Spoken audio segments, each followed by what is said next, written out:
At this very moment, the Kremlin has launched a new invasion operation. Russian troops are on standby, propaganda is running at full throttle, and Putin is initiating the Ukraine 2.0 scenario. The Baltic countries are urgently preparing their forces, NATO is in panic, a strike is inevitable. A sensation? The Kremlin has dropped Kadyrov. A major scandal has erupted in Chechnya. Ramzan has lost trust after a series of high-profile conflicts and scandals. He has become toxic even for Putin. The Chechen little Tsar has gone under and no one is rushing to save him. A change of power in the region. A secret alliance against the Kremlin, Rome against Moscow. Officially, there is silence. In reality, there is powerful covert support for Ukraine. The Kremlin has already felt this blow. All the details are coming up in our report. Incredible, Ukraine is sending hundreds of planes into the sky. The alliance with Sweden and Belgium is not just diplomacy, it's the beginning of a new era for the Ukrainian armed forces. Pearl is working, the weapons are already at the front, and the Kremlin is in shock. A sensation. Ukraine and the US are creating a weapon that the Kremlin fears, an analog to the Shaheds. But it's faster, more precise, and more destructive. Putin is in shock. The front is awaiting a dramatic turn. Financial hell in the Russian Federation. Russia is spiraling out of control. Taxes are strangling businesses, GDP is falling, and the ruble is bursting at the seams. The Kremlin is stripping the people to the bone. The economic end of Putin's empire is closer than it seems.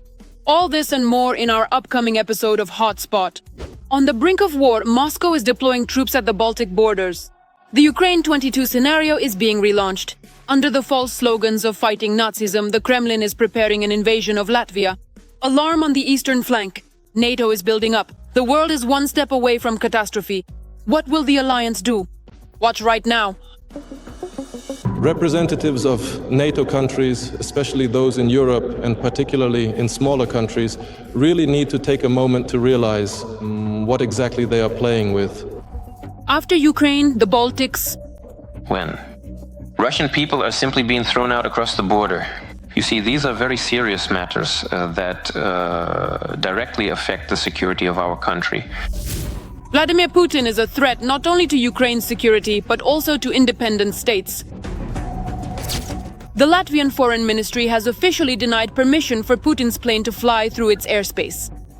The decision is not just a diplomatic gesture, it is a direct reminder to the Kremlin of what for the civilized world. Putin is the subject of an international criminal court warrant. And this was followed by a new provocation from the Kremlin. Russian military aircraft violated Lithuanian airspace. NATO fighter jets were scrambled to intercept. This is a blatant violation of international law and Lithuania's territorial integrity. This once again underscores the importance of strengthening the readiness of European air defense forces. Before this, Russian fighter jets were over Estonia. 2 more Russian aircraft appeared over the Baltic oil and gas platform in the Baltic Sea. Russia has stepped up provocations against NATO countries in September. The Kremlin systematically employs hybrid forms of aggression. In 3 months, Russia produces as much ammunition as all NATO countries combined do in a year. We expect that this year the Russian military-industrial complex will produce 1,500 tanks, 3,000 armored vehicles, and 200 Iskander missiles. And in just 5 years, Russia could be ready to go to war against NATO. For Putin, the capture of Ukraine is not the goal but just a stage. His plans involve resurrecting the Soviet sphere of influence, where the independence of neighboring countries is seen as merely a temporary misunderstanding.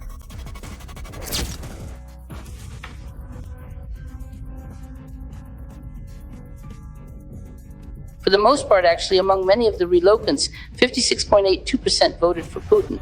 In Estonia, it was 75.22%. In Latvia, 70.6%. In addition to military provocations, Russians are carrying out various cyber attacks. Estonia plans to increase its military spending to 5.4% of GDP within 4 years. And right now, Estonia is already strengthening its border with our country.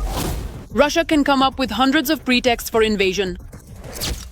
The Kremlin has already found familiar narratives for the Baltic countries to justify its invasion. In fact, it really can be accurately called fascism when the authorities, those in positions of power, do everything possible by all available means for forced assimilation, including of ethnic Russians and also of other groups. Peoples. Therefore, of course, everything that is happening now in Latvia is a tragedy. In fact, there are the same kind of criminals there. They openly declare the liberation of brotherly peoples, the granting of additional rights and freedoms, as well as support for Russian speakers. Already today, in the narratives of Kremlin propaganda, Narva is portrayed as a city where Russians are actively oppressed by Estonians. The Russian language is not taught as such, not even as an elective. And that's why I'm changing jobs, moving to an Orthodox gymnasium where the Russian language and culture are preserved. The Kremlin has already outlined plans to increase military production and deploy additional troops along their borders. This is reported by the Institute for the Study of War. Kremlin officials continue to apply this approach to the Baltic countries. The same narratives that Russia has used to justify its invasions of former Soviet republics over the past 3 decades. The Kremlin continues to look for pretexts. Another possible pretext could be the Moscow-Kaliningrad passenger train, which passes through Lithuanian territory. The Kremlin is quite capable of using it as an excuse to invade in the name of saving peaceful citizens. No, there is no sense of alarm. There is an expectation of trouble. There might be a provocation staged at the Suwalki corridor on the border between Lithuania and Poland. It's an enclave, a real trap for Russia. The shortest supply route for troops there is by land, through Polish territory, past the city of Suwalki. In the West, it is believed that if war breaks out, Russia will definitely want to break through at this spot, a corridor to supply the Kaliningrad region. Putin's vision of the world is that not only the Baltic states and Ukraine should submit to Russia, but also part of Poland and Finland. If Russia really wants to seize the Baltic states, it will have to do so very quickly. The threatened period, which usually precedes a war, would need to be shortened as much as possible in order not to reveal its intentions. Lithuania, Latvia, and Estonia are concerned about Russia's increasing military spending. That is why they are developing an evacuation plan for their million-strong population in the event of a Russian invasion. At the same time, they firmly believe that NATO's Article 5 will still work. We've been having this conversation since February 2022, or even since March 2014, when Russia first attacked Ukraine and annexed Crimea. The US is no longer willing to defend Europe, as I say, for free. They want Europeans to do their share of the work. I think that's fair. Of course, it's not easy because you have to cut losses. For example, less funding goes to education, healthcare, and social security. But we, as a frontline country, we understand what's at stake. And coming back to Article 5, people often bring up the Budapest Memorandum, comparing Ukraine and NATO guarantees. But there is a difference, and it's a very fundamental one. Ukraine is not a member of the alliance. And the fact that Russia is so fiercely opposed to Ukraine joining NATO and receiving Article 5 guarantees is, to me, proof enough. Article 5 works. The scenario of a sudden strike on the alliance's eastern flank is no longer just a fantasy. It has become a matter of time and of the West's readiness to respond. Latvia has tightened its migration rules. Those Russians who failed the exam or did not submit their documents for permanent EU resident status on time in Latvia are required to leave the country. In addition, starting November 1st, irregular bus passenger transport from Latvia to Russia and Belarus will be prohibited. On the border with Russia, peat bogs will be restored to create a natural barrier for troops in the event of aggression. For now, NATO remains confident that an open conflict with Russia can be avoided, at least while the Kremlin is preoccupied with the war against Ukraine. However, history teaches us that what seemed impossible yesterday can become reality today.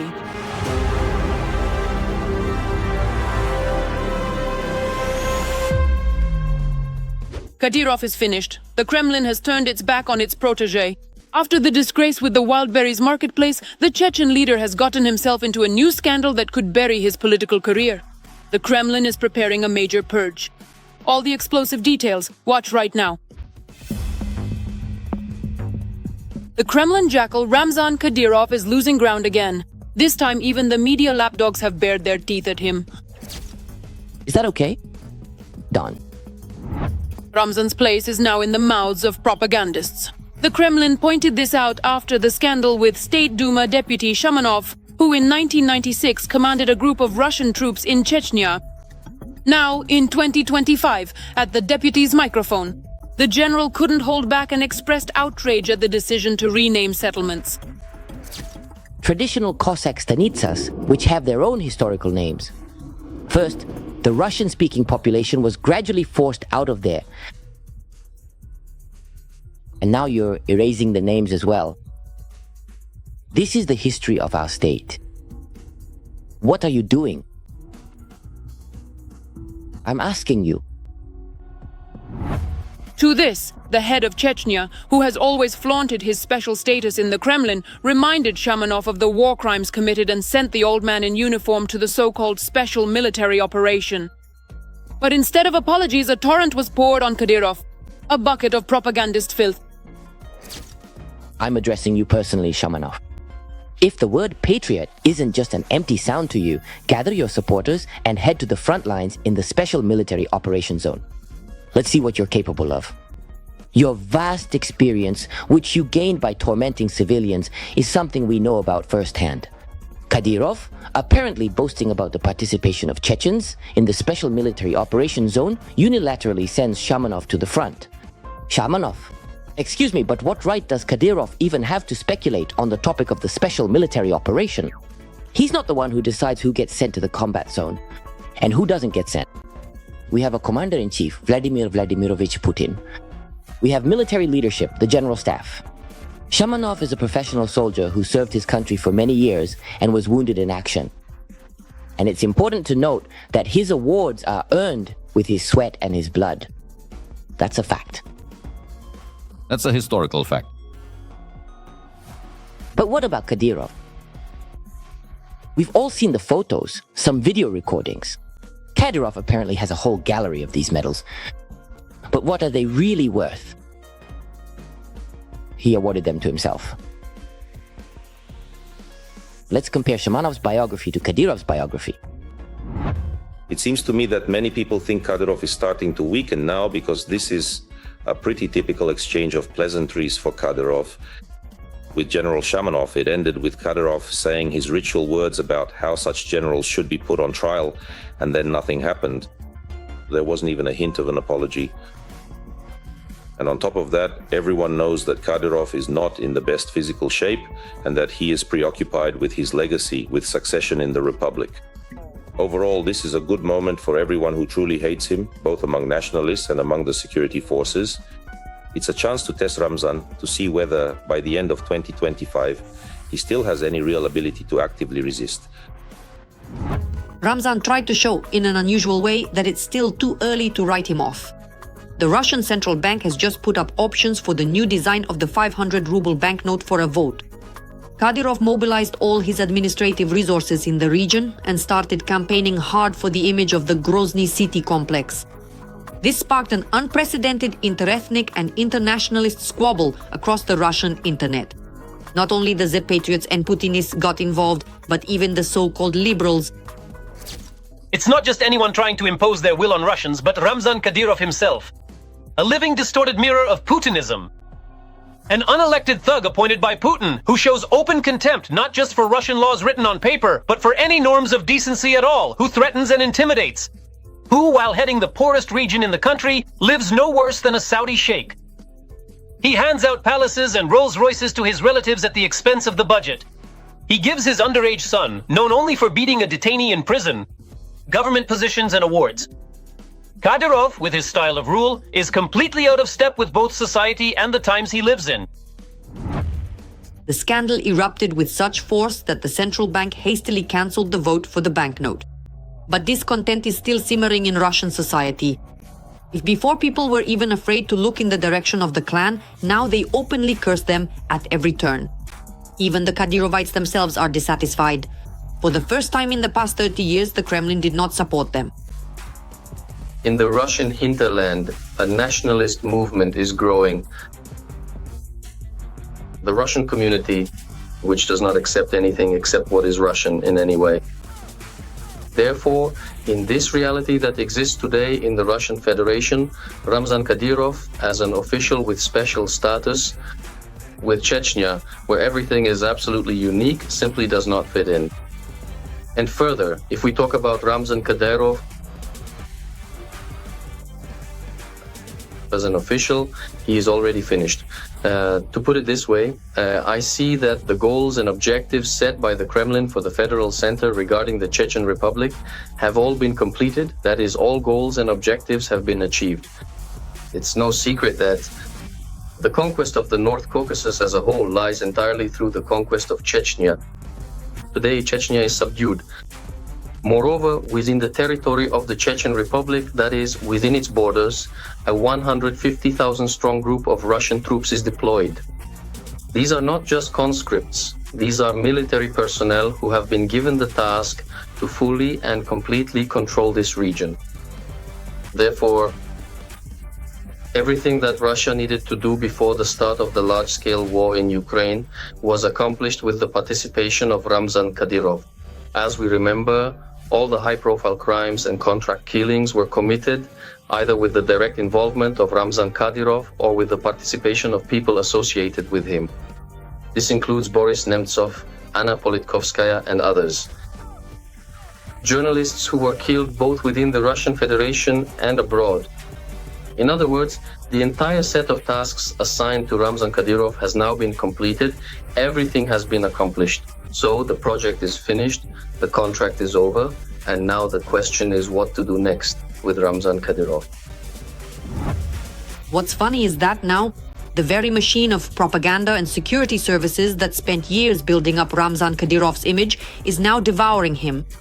It's quite possible that the ailing little Tsar, who is wasting away before our eyes and living in the illusion of his already lost influence, will end up facing trial. All those feats that were attributed to Dondon on Russian television screens could in an instant be reclassified as crimes against Russians. Every voice matters. Join our community, support independent journalism and help us bring you the truth from Ukraine. Become a member of Ukraine today. Join us now. Rome's secret operation. Italy is helping Ukraine, but under the strictest secrecy. Support is being provided, and it hits Russia. It hurts more than the West's loud statements. The Kremlin is furious, Europe is in shock, and behind the scenes, an invisible war of technology and intelligence is underway. We'll tell you about Italy's assistance and cooperation with Ukraine in our report. Watch until the end. It is customary not to disclose this country's assistance, but that absolutely does not mean it doesn't exist. Italy is another partner of Ukraine, helping our country in the fight against the Russian occupiers. The country has significant experience in producing air defense systems and ammunition for them. A lot of attention is now being given to the prospects of joint production of these weapons in cooperation with our country. It's important to understand that any European country that says we are ready to launch production facilities for manufacturing weapons is important to Ukraine, because one way or another the weapons produced by the European Union will end up in Ukraine. Because many people, not only in Ukraine, but also in Europe, in the European Union, in Ukraine, when modeling the situation, say that after Ukraine, Russia will wage war against other countries on the European continent. Accordingly, more attention needs to be paid to weapons production. It should be noted that assistance to Ukraine is being provided against the backdrop of internal political struggle within Italy itself. In 2025, 192 deputies supported aid to our country, while 41 voted against it. Nevertheless, at this point, the Italian government is officially able to support Ukraine and supply weapons until December 31st, 2025. And different parties, let's say, sometimes take opposing positions. We can recall when talking about Italy's political life, there was, and there remains an influential politician on this channel, Salvini, who is believed, and there seems to be some evidence, to have ties to Russia. However, since the start of the full-scale war, Salvini has demonstratively supported Ukraine. In other words, he hasn't behaved like some clearly pro-Russian politicians in the European Union. According to experts, Prime Minister Giorgia Meloni takes a rather tough stance. Nevertheless, it is Meloni herself who, at least publicly, has proposed the idea that if Russia is against Ukraine joining NATO, then let's not admit Ukraine to NATO, but simply extend NATO's Article 5 to cover Ukraine. As of today, it is known that Italy is participating in the supply of Storm Shadow cruise missiles to Ukraine, together with the British and French governments. In addition, there have also been deliveries of Puma armored personnel carriers, which the government has never reported in the media or mentioned in official documents. Nevertheless, I do not rule out that it is present, because after all, when the European Union says that helping Ukraine is a trend, then accordingly, Italy, as one of the leading countries of the European Union, cannot stand aside, otherwise it misses out on an important opportunity. Moreover, Italy has gone even further in supporting Ukrainians and is trying to minimize the purchase of Russian energy resources. Back in 2022, there was a report that for the first time since 1976, Italy went a whole week without buying gas from Russia. This, of course, is very significant. It was a major step and Italy took it. Italy is not as steadfast in its informational support for Ukraine as it could be. However, its actions speak to the country's position, better than any words could. Experts note that the Prime Minister of Italy also has good relations with US President Donald Trump, which allows her to facilitate communication between the United States and the European Union regarding aid to Ukraine. A breakthrough in the air. Ukraine and Sweden have signed a cooperation agreement. The Ukrainian armed forces are receiving not just support, but an entire arsenal. As early as next year, 150 combat aircraft could take to the skies over the front lines. Gripen, Belgian fighter jets, and legendary American helicopters are being added to them. The Pearl program has already been launched, the weapons have been purchased, and the front is preparing for a total transformation. Ukraine is getting ready to tear up the skies. Sweden and Ukraine have signed an agreement on cooperation in the development of air capabilities. This is a long-term partnership and a long-term prospect for equipping our Air Force with modern high-tech fighter jets. But most importantly, this makes it possible to receive up to 150 Gripen combat aircraft as early as next year. You could say it's a direct competitor, a serious rival to the latest modernization of the American F-16. And acquiring these aircraft, this is a strikingly significant upgrade for the air forces of the armed forces of Ukraine. The number of Gripen jets we are counting on, 100 to 150 units, is exactly the amount needed to replenish our air force. On the other hand, this is not a short-term or even a medium-term prospect. And the Belgian Minister of Defense has stated that the country could provide Ukraine with F-16 fighter jets, but not before next year. Therefore, what we will be receiving from our partners in the future is what has already been promised. They carry out maintenance and repairs on all these aircraft and conduct on-site inspections as needed. Regarding the readiness to transfer these to Ukraine, aerial assets, and in the future, these will continue to be delivered. But again, this is not state-of-the-art equipment. Now new helicopters will replace the old ones.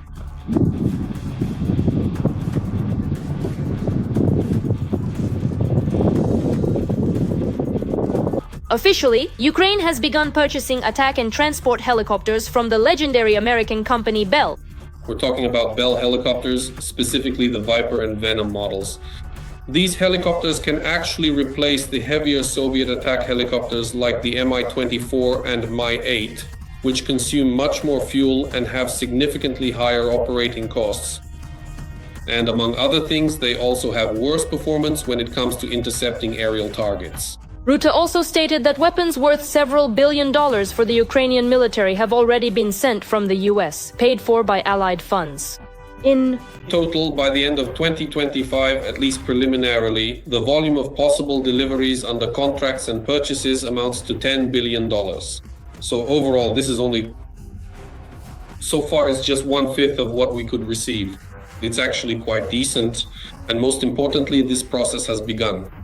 This process is underway, and I think that Donald Trump will be satisfied with it since he is a businessman. Meanwhile, Volodymyr Zelensky announced that by the end of the year, the front should be supplied with Ukrainian-made weapons, no less than 50%. This is now the goal set for the defense industry. But is this actually realistic? If we want to reach the volumes the president of Ukraine is talking about, then the appropriate legislative acts must be adopted to support the defense industrial complex. Otherwise, these figures will simply be unattainable, and this is very important for us. The president's priorities also include meetings with European leaders, preparing new defense agreements, and strengthening combat aviation. Washington and Kiev are preparing a new strike from the sky. The Shahed 2-0 is on the way, much deadlier and more accurate. This joint development radically changes the situation on the front line. The Kremlin won't even have time to figure out where it came from. This could mark the beginning of the end for Putin's army and the regime as a whole.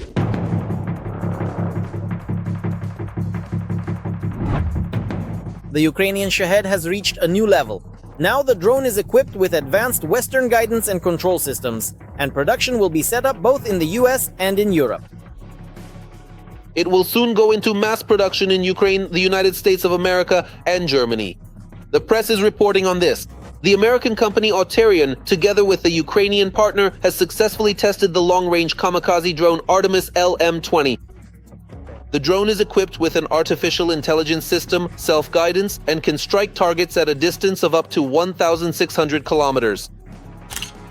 At the same time, the warhead weighs 45 kilograms, which is more than enough to destroy most military targets. Our military adds that it can take out enemy equipment and hardware. The key point here is that it uses artificial intelligence, and frankly, the price is quite reasonable, to put it mildly. And if the tactical and technical specifications, such as speed and flight altitude, are met, and as I understand it, they are, since these factors have already been researched and tested, then of course, things will become a bit easier for us.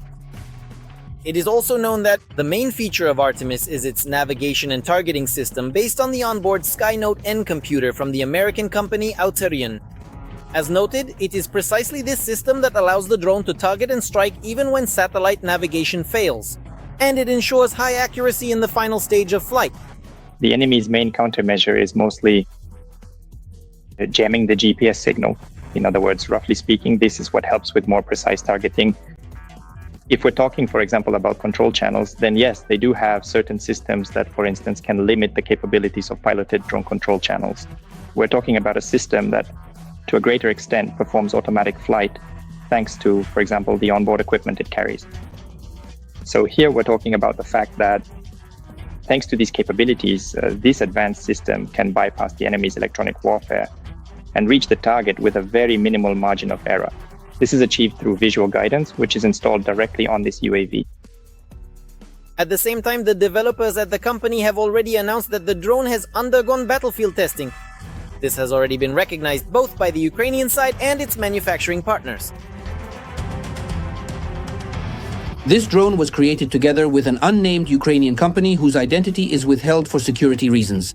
And it has already undergone full-scale testing, which, according to the company's statement, included ground launch, navigation with and without GPS, long-range transit, and ground activation.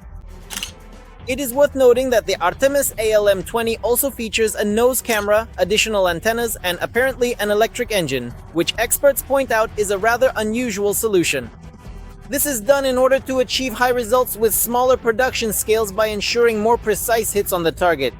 After all, the camera at the final stage of the UAV's operation will allow it to strike almost without missing, including bypassing possible anti-drone defenses. First and foremost, they will be intended for and used to destroy those targets that affect the military power of the terrorist state and its ability to conduct combat operations in Ukraine. At the same time, joint production with the United States is far from the only international achievement of the Ukrainian defense industry.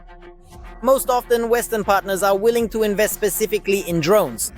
Denmark became a pioneer in the field of joint defense production with Ukraine and was the first to invest initially in enterprises in Ukraine, and now has allocated more than 67 million euros to establish Ukrainian defense enterprises on Danish territory. It was the first to embark on joint production with Ukraine.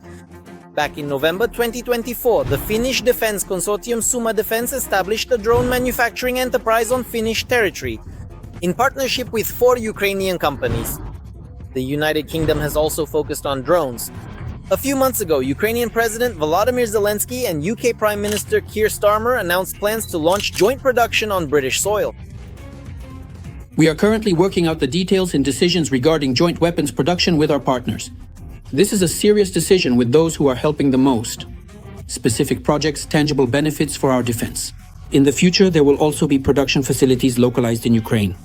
Production facilities that help protect the skies. I want to thank our partners for their interest in working with Ukraine and our industry in this way. At the same time, the EU has allocated 1.5 billion euros for a defense plan and cooperation with Ukraine, Bloomberg reports. The main goal of the program is to optimize the procurement and production of weapons, including joint efforts with Ukraine.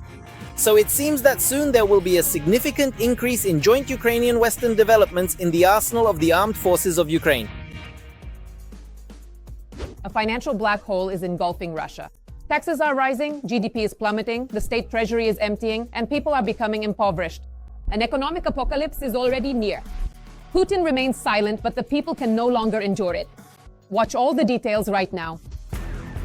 The Russian economy is on the verge of sliding into recession. That is, it may not just slow down, but actually start to decline. This situation is very bad for the Russian economy. This means that the budget will receive less money. A smaller, let's say, inflow of money into the budget means that the gap, or rather the deficit, if we put it correctly, of the budget will keep growing. By the way, in Russia, the draft budget has already been submitted. And according to this draft, the deficit will not only be present this year, it will be 5.7 trillion rubles, but there will also be a deficit next year in 2027 and even in 2028 at around 4 trillion. Industry is also stagnating. And Russian business is even being called a cash cow for the state. Of course, when the state has a deficit, that deficit actually needs to be covered. It can be covered either through external borrowing, as Ukraine does, or by using internal resources. External borrowing for Russia, it seems, is an extremely problematic thing. Business is important as a source of revenue, but whether businesses actually have the opportunity to make money is a big question for me, especially in light of information that more and more enterprises in Russia are now switching to a 4-day work week. And here's what's most important: investments. And this is another alarming sign, because in Russia, investment activity has started to decline sharply. And there are only a couple of months left until a new anti-record is set. Sberbank and Herman Gref have said that Sberbank is not financing a single new investment project right now. Kitbank. In other words, the investment projects that are being financed are projects from the last century. And for a simple reason, in order to invest, you need to be confident that your investments won't be taken away and that your investments will pay off. And the Russian economy gives no reason to believe that investments will pay off. And of course, nothing could be better for replenishing the military budget than raising taxes, something the Russian authorities couldn't have come up with anything better, thus making the economic situation in the country even worse. You are waging a full-scale war that is destroying your civilian economy. You want more and more to shift everything onto a war footing, and a war footing means you don't care about the civilian economy. Now, even the GDP figures are enough to make you twitch. This year, growth was forecast at up to 2%, but now they say 1% is the maximum. The central bank and other organizations in Russia don't say this directly. There is already a huge problem in that all the growth Russia has in its GDP is mainly growth related to the military sector. If we take away the military component, then folks, we're in a recession. But the Kremlin's rhetoric remains unchanged. Either Putin isn't being told about the real situation in the country, or he simply doesn't want to notice it. We must not only keep pace with the global economy, but strive to outpace its dynamics by unlocking the potential of our own industries, regions, and territories, developing ties with foreign partners, widely implementing advanced technologies, and mastering new promising areas of the modern economy. Russia in general tries to live in a parallel reality because that's basically classic for any authoritarian model of governing a country. When the country says that everything is wonderful, just don't pay attention. To paraphrase a well-known saying, if a cage with a tiger has a sign that says it's an elephant, you have to believe what's written there. Politically, it seems to me, it's forbidden to talk about problems in the economy. In fact, there's more and more evidence of this. The closure of statistics. But if everything is fine, then why close off the statistics? And still, the main question is, what happens next? Does Russia have a chance to get out of this vortex? There's a sense that even if a miracle happened in Russia tomorrow and Putin said, that's it, I'm stopping the war, the irreversible process is already underway. That is, this increasing shift of the economy onto a war footing, among other things, means that you no longer care about the civilian economy, and you can't just restore it that easily anymore. The absence of a civilian economy is something that can also lead to military defeat. This is simply a shutdown. More and more businesses will be closing and people will be earning less and less. And this will result in discontent. It seems the Russian economy is at a dead end. Growth is minimal, resources are running out. And optimism is sustained only by the Kremlin's words. That's all for now. For more breaking news from the front, tune in to our next episode.